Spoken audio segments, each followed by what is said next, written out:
Director stood before the Council of Mediators, his 4 eyes dimmed with exhaustion. For 600 years, he had served the Galactic Conflict Resolution Office. For 600 years, he had believed that logic could solve any problem. Now, staring at the holographic displays showing 3 wars that had burned for centuries, he knew that belief had been wrong. The crystalline beside him hummed in disapproval as presented his proposal. "You cannot be serious," she said, her voice like wind chimes in a storm. "Humans, they barely understand basic quantum mathematics. They still experience anger. They make decisions based on feelings."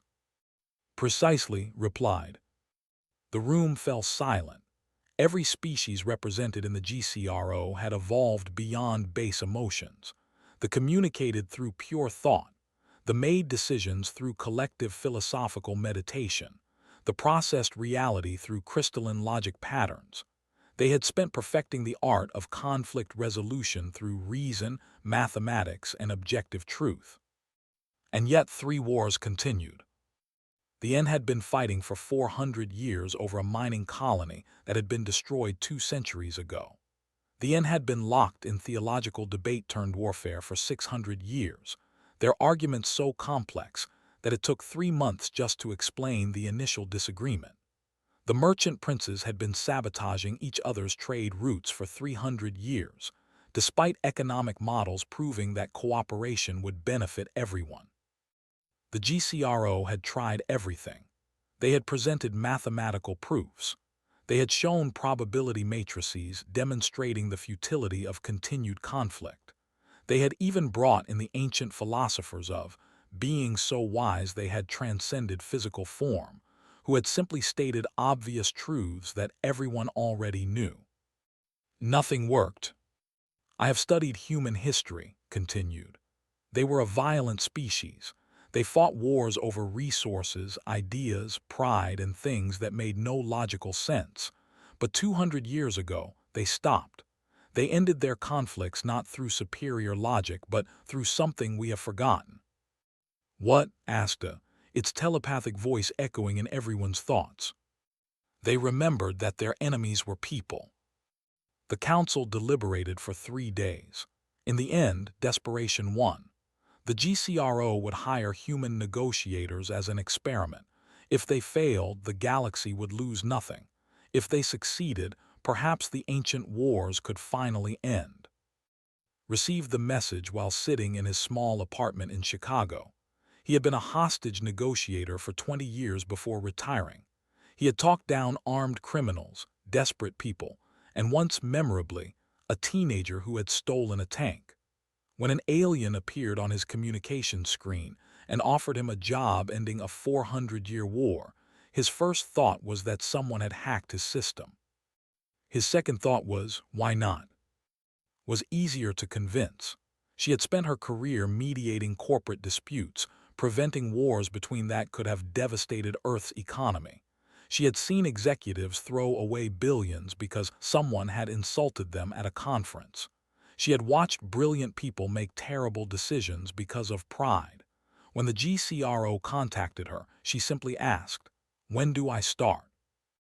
James had spent 40 years as a community leader in Lagos, mediating disputes between families, ethnic groups, and rival business interests. He had reconciled blood feuds that had lasted generations. He had sat in rooms where people wanted to kill each other and helped them find peace.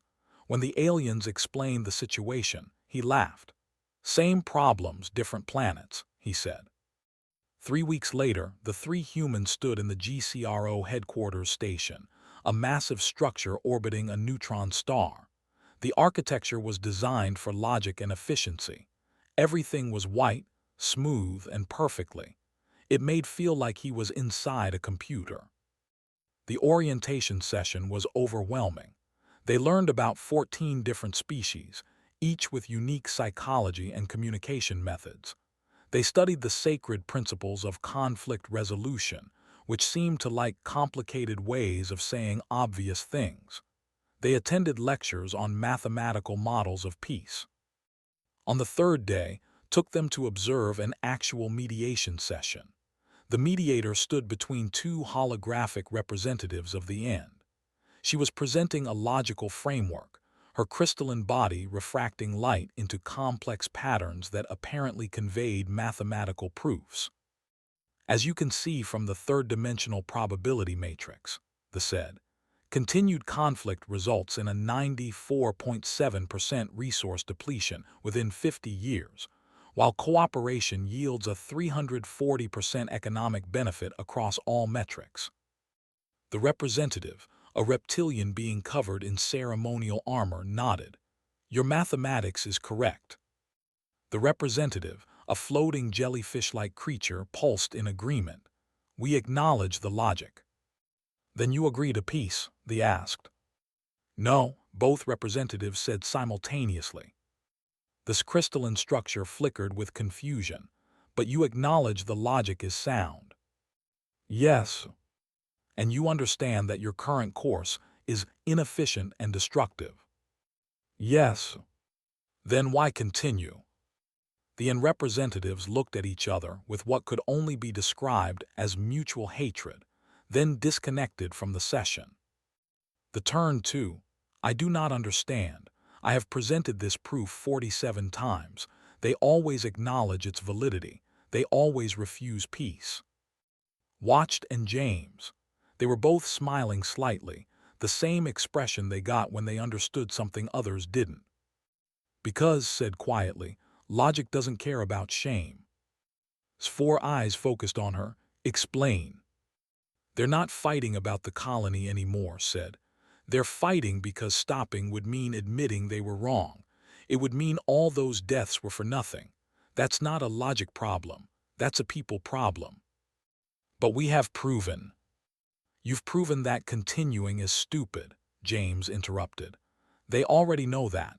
What you haven't given them is a way to stop that doesn't make them look weak or foolish. Was silent for a long moment. Finally he said, show me. The next day, and James presented their plan for the negotiation. The GCRO staff listened with increasing horror. You want to meet them separately? I asked. That violates the third principle of unified mediation. You want to serve them food and drinks, I said. Biological consumption is irrelevant to logical discourse. You want to talk about their families, another said. Personal matters are excluded from official negotiations under the seventh principle. You want to avoid discussing the actual conflict for the first week, asked. Yes, all three humans said together. The room erupted in objections. Every proposal violated established protocols. Every suggestion contradicted centuries of proven methodology. The humans were proposing to throw away the entire framework of galactic conflict resolution. Raised a hand and the room fell silent. They will have their chance, he said. The current method has failed for 400 years. Perhaps it is time to try something that makes no sense. 3 days later, sat in a small room that the humans had designed themselves. Instead of the sterile white meditation chambers, they had created a space with soft lighting, comfortable furniture, and a table with various foods and drinks. It looked like a living room, not a negotiation venue. Commander Al of the military entered, his scales bristling with suspicion. He was old from centuries of fighting, his eyes hard with experience. He looked at the casual setting and sneered. This is your great human negotiation, he said. Furniture and food. No, said, pouring 2 glasses of something that looked like tea. This is just a conversation. The negotiation comes later. Sit down, Commander. Tell me about your son. Al froze. How do you know about my son? I read your file. He joined the military 15 years ago. You trained him yourself. The commander stood motionless for several seconds. Then, slowly, he sat down. You are trying to manipulate me with personal information. I'm trying to see you as a person instead of a problem to solve, said. Big difference. Al picked up the glass, sniffed it, then took a careful sip. For the next 3 hours he talked, not about the war, not about the colony, not about peace. They talked about family, about home, about what life had been like before the fighting. They talked about poetry. Al had been a celebrated poet in his youth, and about how war had changed them both. In another room, sat across from Matriarch Ha of the delegation. The floated in her containment sphere, her translucent body pulsing with barely controlled anger. "Tell me how this started," said. "Not the official version, your version." "You want me to justify our position?" Ha asked. "No, I want you to tell me your story." Ha was quiet. Then she began to speak. She told about her grandmother, one of the original miners who had discovered the rich deposits. She told her about the partnership with the and how it had been betrayed. She spoke about honor and insult, about pride and legacy. She talked for hours and simply listened. Meanwhile, James worked the stations and outposts, talking to junior officers, civilian contractors, and the black market traders who operated in the border zones. He learned what the official delegations would never say, that both sides were exhausted, that many wanted peace, that the only thing keeping the war going was fear of looking weak. When the three humans met with at the end of the week, they had no mathematical models or logical frameworks. They had something else entirely. "They need to save face," said both of them. Leaned forward, "Continue." "They're not going to just stop fighting," explained. "They need a reason to stop that looks like winning, or at least doesn't look like losing." "The colony is destroyed," James added. "But the location is still there. Build a memorial, joint memorial honoring all the dead from both sides. They can both claim they won by honoring their ancestors. Then build something new there," continued. "A research station, neutral territory, studying the stellar phenomena in that region. Neither side owns it, but both contribute. Gives them something to do besides fight." Four eyes blinked in sequence. "This is not logical. A memorial does not address the resource disputes. A research station does not resolve the territorial claims." "No," agreed. "But it gives them an exit. That's what they need. Not proof that fighting is wrong. They know that. They need a path out that doesn't destroy them." "Thought about this for a long time." Finally, he said, "Present it to them." The proposal was met with skepticism from both sides, but something strange happened during the presentations. When described the memorial, Commander Al's expression softened. When explained the joint research station, Matriarch Ha stopped pulsing with anger. When James talked about a legacy beyond war, both delegations listened. 3 weeks later, in a ceremony that shocked the galaxy, they signed a peace treaty. Not because they had been shown logical proofs, but because they had been given something more valuable, dignity and purpose beyond their conflict.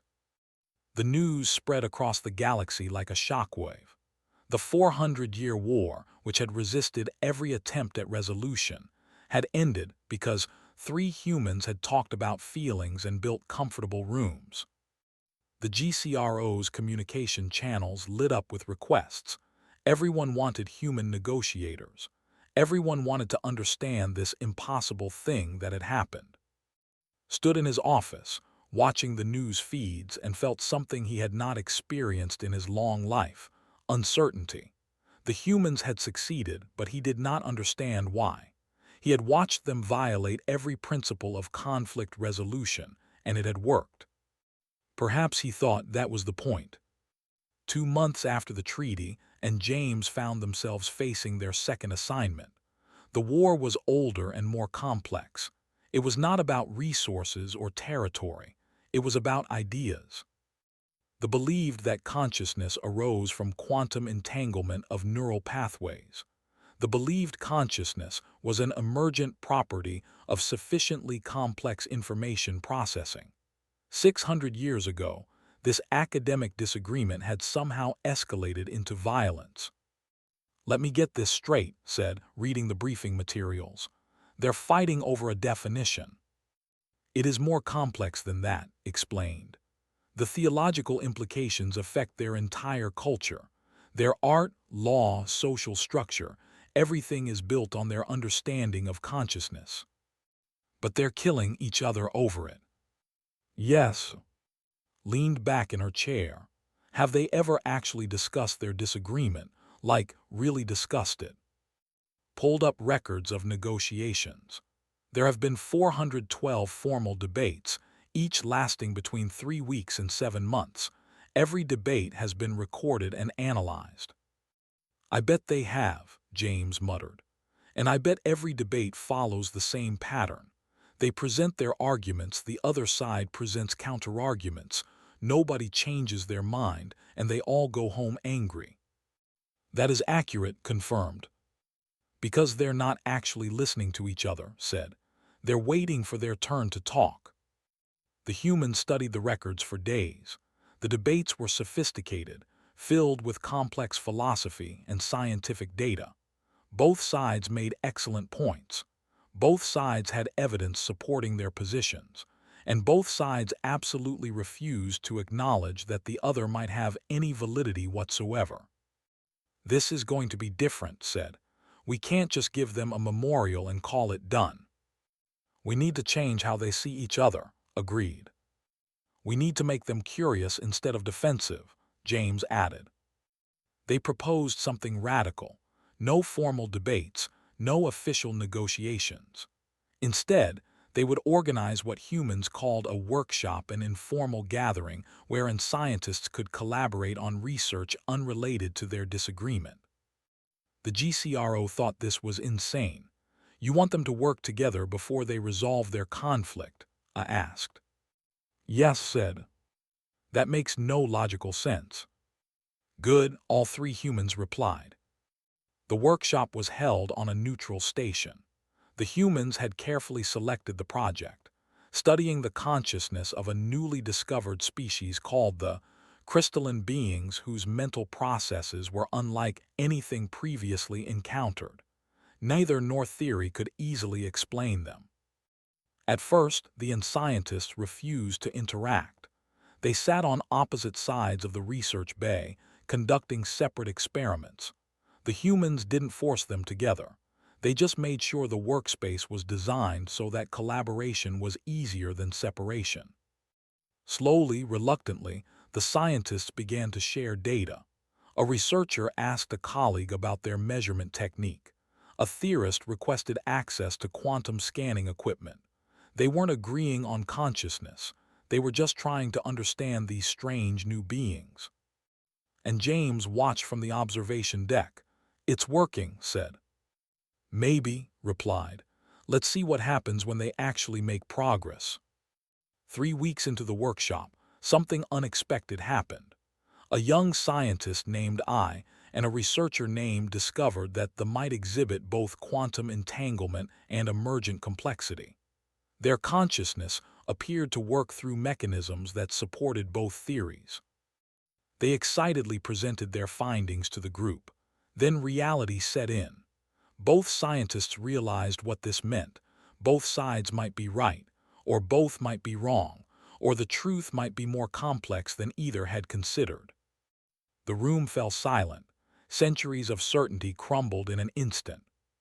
An older professor stood up.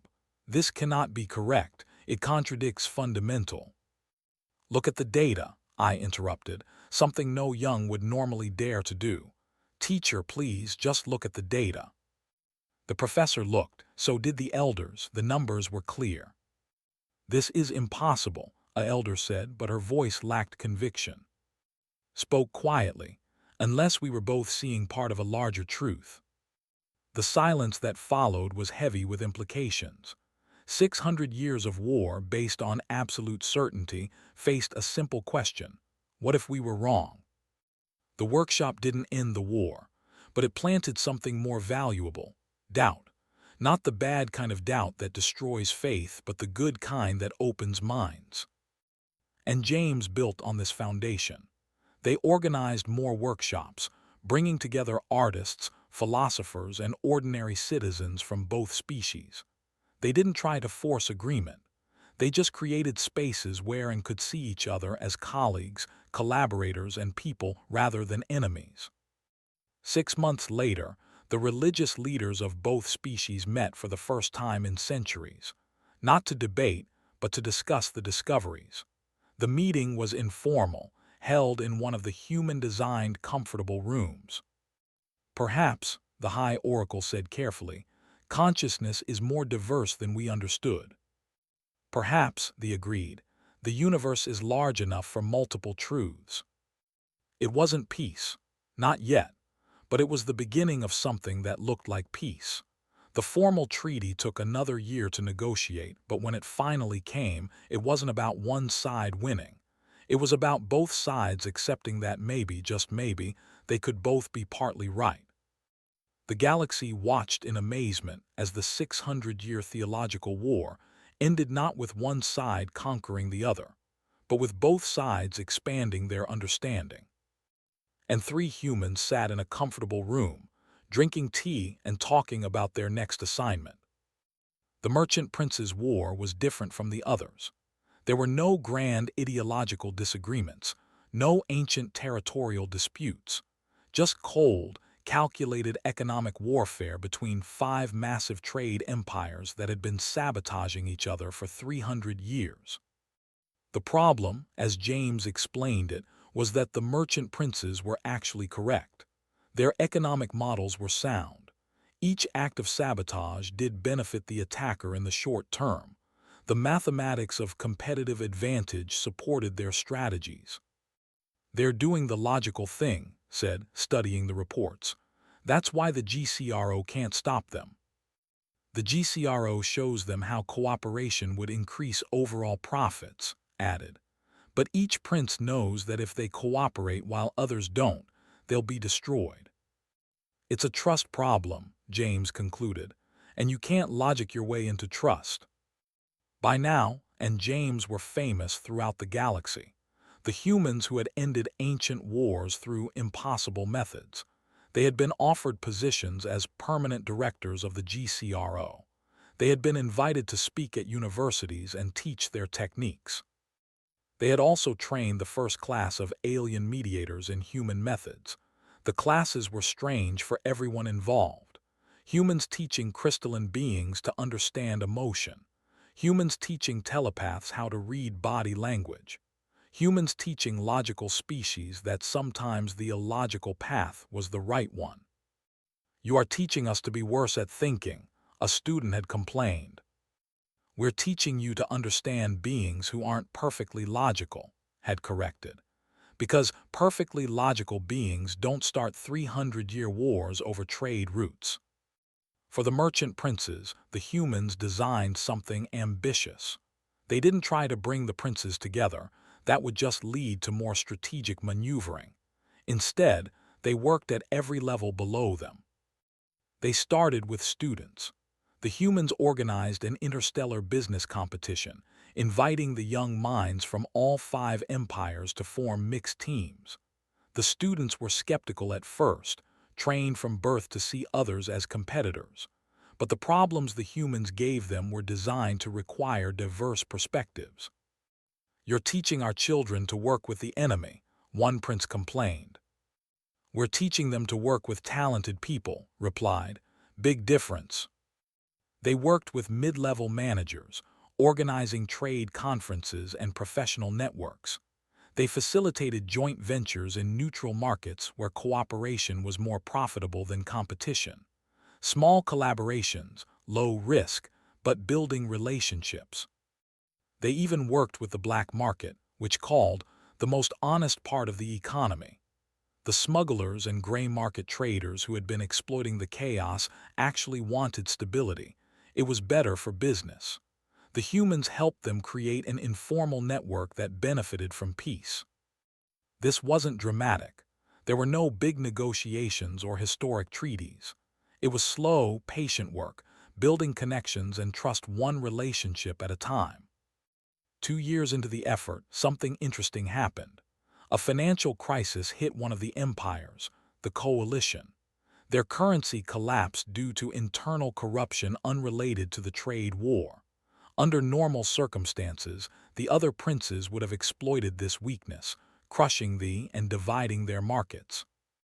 Instead, the empire extended a credit line to stabilize the currency. The galaxy was shocked. Why would a merchant prince help a rival? The answer came from Princess of the herself. Because my daughter is partnered with a manager in a colonial venture. Because my trade ministers have friends in their government. Because we have collaborated on 12 projects over the past year. Yes, they are rivals, but they are also people we know. One act of unexpected mercy changed everything. Other princes saw that cooperation was possible without being destroyed. More importantly, they saw that their rival had gained enormous political capital from one generous act. Suddenly, peace became profitable in ways the old economic models had never calculated. The formal peace talks were almost anticlimactic. The merchant princes met not in GCRO chambers, but in a space the humans had designed, a luxurious trade summit that felt more like a festival than a negotiation. There were exhibitions, networking events, and opportunities for side deals. The actual treaty was negotiated over dinner between people who had slowly stopped seeing each other as purely enemies. The treaty wasn't perfect. The princes still competed aggressively, but they competed through innovation and marketing instead of sabotage and warfare. They created regulatory bodies to prevent conflicts from escalating. They established communication channels and dispute resolution systems. Most importantly, they acknowledged something that the humans had been saying all along, that seeing others as people instead of obstacles made everything work better. When the treaty was signed, stood with the three humans and watched the ceremony. His 4 eyes were bright with something that might have been pride. "You have changed the galaxy," he said quietly. "We just help people talk to each other," replied. "You did more than that," gestured at the celebration. "You taught us something we had forgotten in our pursuit of perfect logic." "What's that?" asked. "That the universe is not an equation to solve. It is a story shared by countless beings, each with their own fears, hopes, and needs. Logic can show us what is efficient, but it cannot show us what matters." James smiled. "So what happens now?" "Turn to face them. Now you train others. The GCRO is implementing human methods across all mediation efforts. We have 1,247 ongoing conflicts to address." "That's a lot," said. "Yes, and there is something else." Pulled up a holographic display. "The Empire and the Federation of Free Worlds." The three humans stared at the display. The Federation were the two largest powers in the galaxy, locked in a Cold War for 800 years. Tensions had been rising. Border skirmishes were increasing. Intelligence suggested that full-scale war might be imminent. "They want human mediators?" asked. "They want you specifically," said. "Both sides have watched what you accomplished. They are willing to try your methods." And James exchanged looks. This was different from the previous conflicts. This was two superpowers with billions of citizens and enough military force to devastate dozens of star systems. "This is going to take years," James said. "Probably," agreed. "We'll need a big team. Dozens of mediators, both human and alien. You will have whatever you need. And there's no guarantee it will work," added. "These are old powers with deep grievances." "I know," said, "but I have learned something from working with humans. Sometimes the impossible just means it hasn't been done yet." 3 months later, the largest diplomatic effort in galactic history began. 50 mediators, human and alien, trained in the human method, deployed across neutral space. They didn't start with peace talks. They started with student exchanges, cultural festivals, and joint disaster relief operations in neutral systems.